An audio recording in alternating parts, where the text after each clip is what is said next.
This is Optimal Relationships Daily, episode 608, How to Let Go of Anger When You've Been Hurt, by Irene Elias of selflovejunkie.com. Hello, everybody. Glad to have you here again on Optimal Relationships Daily. I'm your host, narrator, certified life coach, and also host of the Optimal Living Advice podcast, Greg Audino. I gotta work on shortening that intro, I suppose. Welcome back to the show where I bring you some of the best relationship content online. And if you want to share some of the tips that you learn here on the show and learn from your fellow listeners, be sure to join us on Facebook. Simply search for Optimal Living Daily Podcast to find it, or go to oldpodcast.com/Facebook. Today I am sharing a post again from Irene Elias that reflects upon how and why to move past feelings of anger and resentment. So let's hear about how you can nurture more positive behaviors and start optimizing your life. How to Let Go of Anger When You've Been Hurt, by Irene Elias of selflovejunkie.com. Holding on to anger and resentment can bring a lot of negative energies in our lives. It can also take a toll on our emotional well-being, mental health, and sense of peace. If you are on the conscious path, you may have made a resolution this year to be more forgiving and more positive. But it's no secret that forgiving is hard. Letting go of anger and resentment can often be easier said than done because we're human beings, and therefore we need all the help we can get. The best way to break free from this anger is to forgive those who hurt you, so that you can regain your peace. I know, crazy, right? Even though you may be justified in feeling resentment and anger, you're only punishing yourself by carrying toxic, low-vibe emotions that are interfering with your energy and health. Look at forgiveness this way. You agree with yourself that you are no longer willing to carry around pain in response to someone else's bad behavior. As a matter of fact, just recently I was upset with a couple of people, one who made a comment that hurt me, and the other person's bad behavior. Now in hindsight, their behavior had nothing to do with me personally, and all about them and their insecurities. However, when we're triggered by others' behavior, it's easy to react because 1, we're human beings, and 2, we're wired to protect ourselves. I'm continuously practicing that I can't change how others act towards me, but I can change how I react to them. And it's conscious work to not let anyone be the reason your mood changes and have a bad day. But hello, with all due respect for those who like the concept, don't take anything personally because nothing is personal. From a spiritual standpoint, I understand where that idea is coming from, but like I said before, we're human beings living in a world where, to put it bluntly, people can just pee us off with their unnecessary remarks and bad behaviors. Why can't people just be kind? It sounds so easy, right? Well, not everyone is on the conscious path, and some don't even want to be. Okay, so let's talk about how we can let go of anger and resentment. The healthy way to let go of anger and resentment is to, step 1, not push down your triggers. Allow yourself to feel how you're currently feeling. It's only natural and healthy to express all kinds of emotions and feelings.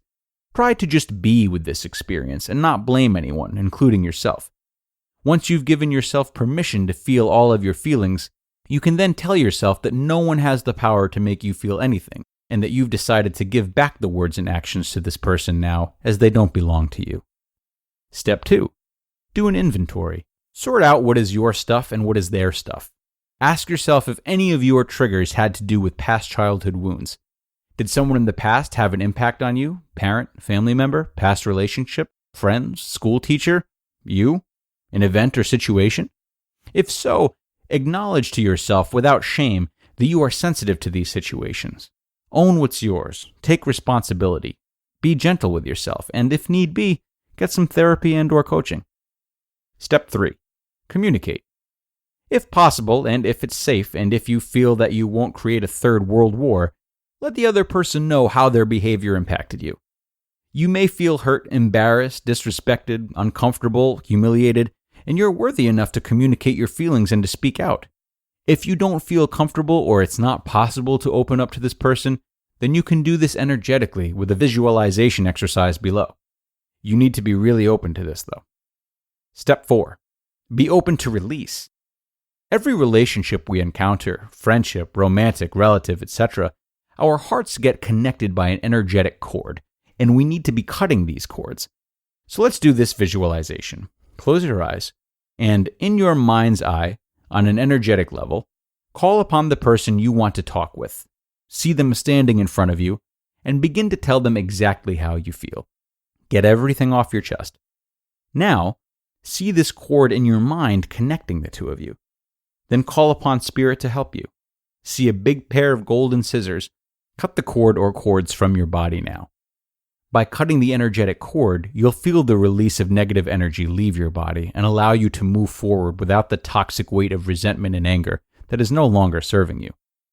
Step 5. Just imagine with empathy. Visualize that this person has a 5-year-old child within them who is wounded and in need of desperate love. And know this, every person walking around is carrying their inner child, who has been wounded in some way and dealing with their own insecurities and fears. Once upon a time, they were a beautiful, sweet baby, but along the way, somewhere, something happened to them. When you find yourself in moments where you need to calm yourself ASAP, there is an exercise I learned years ago that has also been really helpful.